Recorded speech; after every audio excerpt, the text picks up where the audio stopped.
Welcome to CoreLogic's housing market update for May 2020.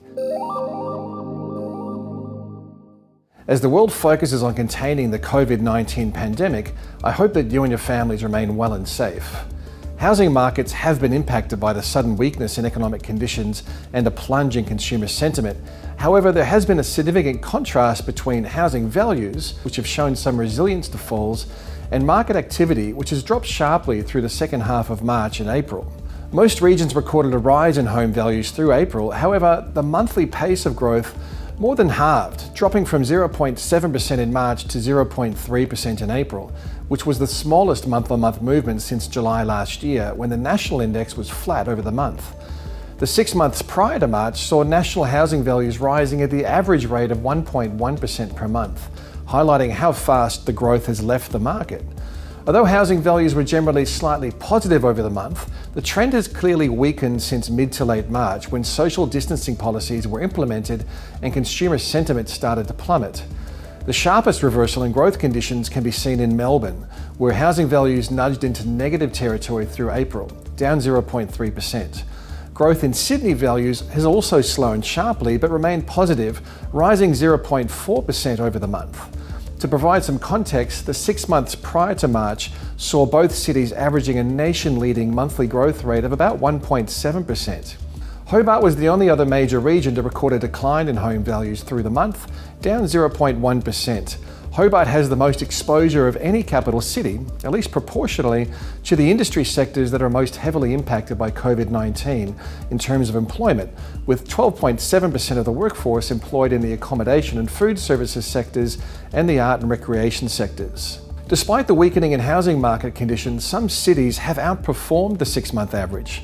Perth, for example, saw values rise by 0.2%, Adelaide was up 0.4%, and Darwin values were 1.7% higher over the month. Each of these cities has shown a larger gain relative to the 6-month average in April, demonstrating some resilience to weaker conditions. Other indicators of housing market conditions haven't been as resilient.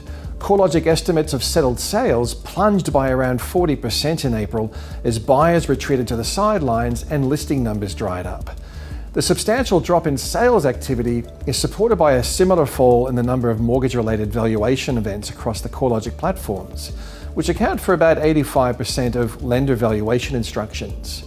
Additionally, activity across CoreLogic's RP data platform, where the large majority of real estate agents undertake the research to prepare a property for sale, was down by about 60% prior to Easter, providing a firm signal that industry activity has been hit hard by the drop in active buyers and sellers, as well as policies preventing open homes and on-site auctions. Encouragingly, real estate agent activity did show a partial bounce back after Easter to level out around 40% below the same time a year ago.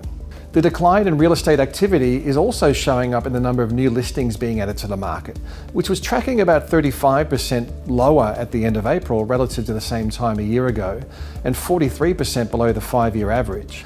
The reduction in advertised stock levels at a time of low demand is one factor that should help to insulate housing values from a more material downturn. Sydney has seen the rate of capital gains drop from an average of 1.7% over the 6 months to March down to 0.4% in April, continuing a weakening trend that became apparent around mid-March. Policies restricting open homes and on-site auctions have recently been lifted, which could see activity across the local market pick up. However, some downside risk remains due to Sydney's exposure to overseas migration as a source of housing demand, as well as the likelihood that consumer confidence will remain at low levels. Rental markets are likely to see weaker conditions due to the reduction in migration rates and less student demand, as well as a short-term rental stock transitioning into the permanent rental pool. Sydney rents were down 0.7% over the month, dragging the gross rental yield to a new record low of 2.9%. In the context of rapidly weakening economic conditions and the broader COVID-19 related disruption, the April housing market result looks remarkably resilient. The Australian version of this global health and economic crisis is only a month and a half old, and it looks inevitable that there will be some downwards pressure on housing values over the coming months. The magnitude of falls depends on a broad range of factors, with most hinging on the timing and the extent of social distancing policies being lifted. The good news is that Australia has managed to flatten the spread of the virus much more effectively and efficiently than expected, and we're already seeing signs of an easing of social distancing policies in some states. An early return of economic activity should support a lift in consumer spirits, which in turn should see housing market activity sparking back to life. Plenty of downside risk remains for housing values. However, there are a variety of factors that will help to insulate home values from a material downturn. A key factor is the leniency provided to distressed borrowers affected by COVID-19 by Australian banks.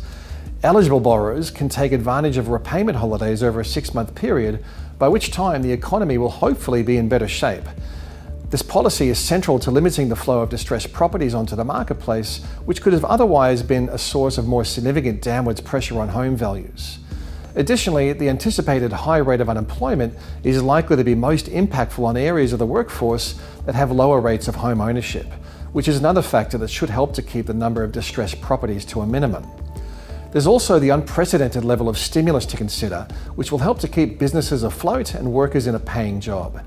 A sharp reduction in advertised supply levels is another factor helping to safeguard home values amidst a fall in buyer demand, as well as record low interest rates.